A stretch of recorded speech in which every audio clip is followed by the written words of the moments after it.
how do you separate the rehab for whoever's in here for different offenses, if it's for drugs, if it's for something else, to make sure that when they're released or when they're moved on? Yeah, well, that so I've been outspoken with regard to bail reform. Bail reform is two things. I mean, it's more than that, but primarily it was meant at allowing people to continue on with their life on small, nonviolent offenses so that they weren't incarcerated, and it did away with a very heavy-handed bail system, so they didn't have to post these large amounts of bail. And certainly, for offenses like theft or shoplifting, those are done at the station and then released on a summons, and then somehow, they'll find their way to court. It was meant to bring the jail population and the correctional institution populations down in the state of New Jersey, whether you're in a state prison or whether you're in a correctional facility, in a county correctional facility such as this one. And to some extent that has worked, but one of the major loopholes in the bail reform system was just what you brought up with substance abuse. Those that are afflicted with some type of addiction or psychological illness, are they receiving the care that they would have otherwise been had they been awaiting bail or awaiting trial here in the facility for days, maybe weeks? Now has turned into release at the local station, and we don't see them. There's not even an opportunity to seek those kind of services out. And so, we've put in special programs here at the Monmouth County facility. We like to think we're a leader in the correctional business when it comes to these type of programs. Our Next Step program is an example of that, where we screen everybody that's being released. Now they have to have the hearing within 24 hours. They're going before a judge.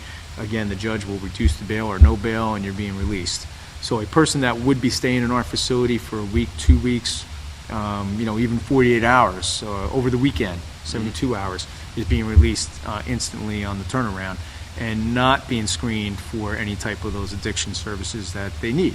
And so we'll see them again, right? Our goal was to break the cycle when it came to that scenario of bail reform. And break the cycle, I mean, let's interview them before they leave here as they're going to see the judge. So if the judge recommends no bail, sets a future court date, at least we have some type of interview going with certified clinicians that say, hey, if you need help, we can supply help. We have resources. There's many resources that we do have in-house here. We have our own substance abuse counselor staffs that are here, our own medical staff, but also outside referrals should they be released and not want to take advantage of the staff that we have here. Is the drug offenses the biggest problem or concern under the bail reform laws in finding these inmates treatment or finding them recover and helping them find a new listen, life? you know as well as I do in covering Monmouth and Ocean and the state of New Jersey the way you do, Monmouth and Ocean is a hotbed for heroin and addiction, right? And certainly, the inmates that we see come in through the facility, I think we've nationally, it's identified that some 75% of inmates in general, whether it is in a state prison or a county correctional facility such as this, 75% will have had some addiction or psychological or medical issue. 75%, right? That's a big number.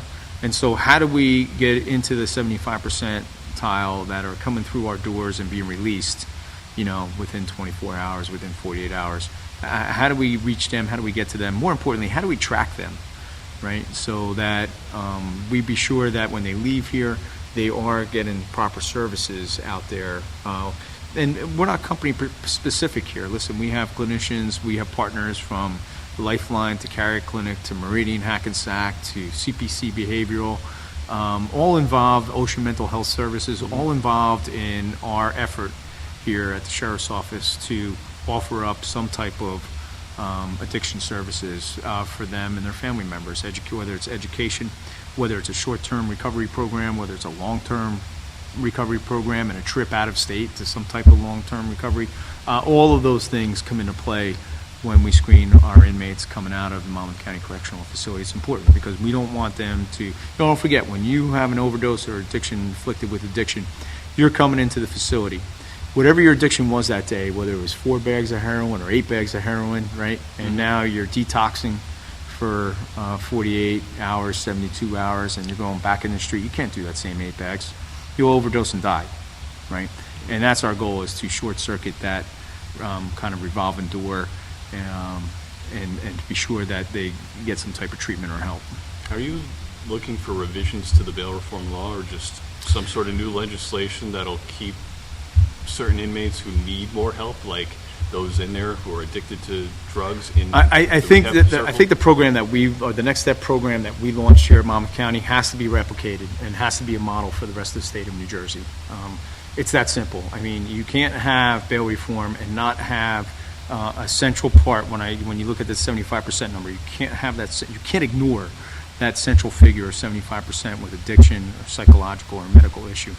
One of those have to be addressed prior to departure. If we don't, again, they'll end up dead, or they'll end up recommitting the offenses, and this just becomes a bad revolving door, right? So bail reform has its place, but obviously there's a gap, right? And our goal was to fill that gap in bail reform, to say, okay, you're leaving the facility as it was meant to be, with bail reform on no bail or a reduced bail. But is that doing the person any good if they're just going to go out and reoffend, or with the addiction, reuse or abuse the substance? That's not doing anybody any good. So that's our goal, is to screen those that are coming in, be sure that they have the resources that are going out. And so your conversation with Joe is both, drug court, education, as you saw with his GED. He was one of our graduates for the GED program, a program that we offer, I think one of few in the state of New Jersey that offer some type of GED high school equivalency diploma program. We contract with Monmouth Educational Services Commission, and they provide instructors. We have a computer lab here, and we insist, that as many people as we can go through that program, at least work toward their GED while they're here, so that when they go out, they have a chance to continue their education. What do you say to somebody like Joe Rowe, who, whether it's drug offenses or something else, that's been here multiple times, gets released, finds himself back in court under arrest and back in a prison cell again, on rehabbing, on finding, breaking that vicious cycle? Well, of that's getting where into we trouble? entered into, so it has to be resources, right? If you don't have the available resources, and again, that gets back to that bail reform where you're getting kicked out, immediately and I'll say it hastily, without any of the resources, right? Again, the object not having incarceration, and we get that. I've been in law enforcement over 28 years in law and public safety, and we understand what the motive is behind bail reform, and certainly reduce costs for our taxpayers. But at what cost does that come to people like Joe, who are being kicked out without any resources, right? They're being discharged and no resources. So, you heard him here. We try to get as much education into him as we can while he's here. The resources with substance abuse programs, sometimes mandated by drug court, other times not. It'd be voluntary. And then what do we do after this? We entered, as you know, into an agreement with Governor McGreevy's program that he's run throughout the state of New Jersey.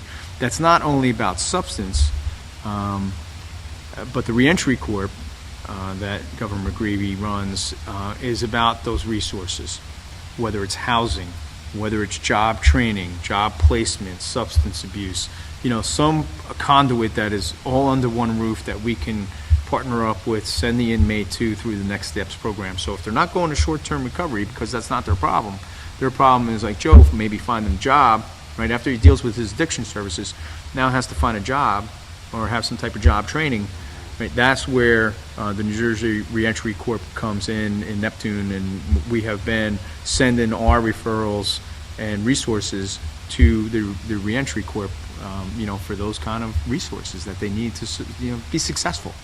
So they can continue to rehab once they're released? It's correct. It's correct. Have you ever had, I imagine it's probably common if you have, the prisoner or somebody who's being released from the Corrections Institute, maybe before they've fully been able to rehab from a drug addiction, just say, I want to stay here longer, or I need some more rehab services, or... Yeah, and listen, you feel, I've had parents call me up as the sheriff saying, hey, my son or daughter is in your facility, can you keep them, right? So that's some of the things we Yeah. can't do in terms of stretching the law, but what we can do, and again, this comes back into the model that we created here, is at least offer those parents one of those groups that we've partnered up with here at the Sheriff's Office in the County of Monmouth, saying, okay, listen, they're going to be discharged, right? We understand you need help. Here are the groups that are partners of ours that have been identified that you can go to and try to find short-term recovery and long-term recovery resources, and that's big. Before that, those referrals weren't there. Those resources weren't there. And so, there's nothing more heartbreaking from a sheriff point of view than saying your son or daughter is going to be released and we don't have any resources available to you. And that was part of the reason why I did what we did in the Sheriff's Office here in the County of Monmouth, is create those partnerships. Again, not company specific. We use a host of companies. But we want to have those available resources. And, we took it out then to the streets. We did the Hope One van, which goes out to our communities, and it's all about education for family members. We candidly, we get some of those that are afflicted with addiction that walk right up to the van and say, I need help, right? We've had more than a couple of occasions where that's happened. But more so, when you look at addiction in Monmouth and Ocean County, and this stat is a little horrifying, 1 in 4, 25% of us know somebody or related to somebody that's had a problem with addiction, heroin use, opioid abuse. And so, how do we educate the family members? And that's what we've been doing with the Hope One Band, is going out to the community. The family members coming up to us saying, hey, we have a son or daughter, a niece, nephew that have a problem. They need help. How can we help them? And those same resources we have available here, we have available in the van. Those same companies that do resources, those same partners, short-term recovery, we have Narcan kits in the van where we're teaching family members how to deploy Narcan, right? So they have familiarization with that and training in that. Now, all of this is part of one big package here in Monmouth County, and, it's leading the way. Certainly the laws will change and policies will change. We have to adapt to them, and we certainly have. How have you seen success from the Mobile One unit or the drug recovery program introduced in 2018? Yeah, well, look at the Next Steps program. We've had over 450 people since August here. So you're talking 1 quarter of last year, from August to December of 2018. We've touched 450 dischargers here at the Monmouth County Correctional Facility. 380 or 90 of them have been identified as needing resources. 160 plus enrolled in some program, right? Goes along with those stats that I talked about. So over 400 identified, 160 referrals into some type of short-term or long-term recovery program, and or over to Governor McGreevy's New Jersey Reentry Corporation for resources. I imagine there's still no surefire way to prevent people from reoffending again and ending up back in prison, but you've continued to roll out new programs and new initiatives to curb that. Do you find that continuing to do that will cut down at least on the people coming to the Monmouth County? We do. And one of the things that is tangible for us is we're actually, through the Carrier Clinic and Meridian Hackensack and Lifeline and CPC and some of the other partners involved, the organizations involved, we're tracking.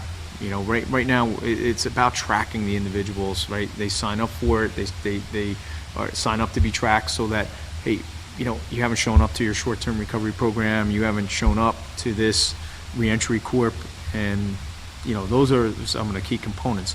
One of the things we're committed to here in the Sheriff's Office and our Monmouth County Correctional Institution is being sure that not only they get the resources, we'll drive them right over there. We'll take a car ride over to the New Jersey Reentry Corp and make sure that they have a seat at the table over there, and that those resources available at the Reentry Corp are made available immediately to the dischargers here. Because listen, and I know, if we give them a bus ticket, put them on a bus, some of these inmates will not make it from point A to point B without getting off the bus, right? And so, that's a commitment that you have to have. It's a commitment that we have in Monmouth. We hope that others will follow suit. What is the relationship with the prosecutor's office and maybe some of the local police departments here in Monmouth County from the time somebody is sentenced in court to the Yeah. time they get in prison, what happens typically? Well, so you see one of the other issues that we have, and you've seen it down in Ocean County, and there was certainly another gap that we recognize. Okay, so we're the sheriff's office and we're the correctional institution here, right? Right. We only control what we control. In other words, somebody comes into intake downstairs, and we only control that. From that point on, we're managing their life here. We're taking care of them. We have medical, we have food, we have other, substance abuse, and then certainly we'll make those referrals going out.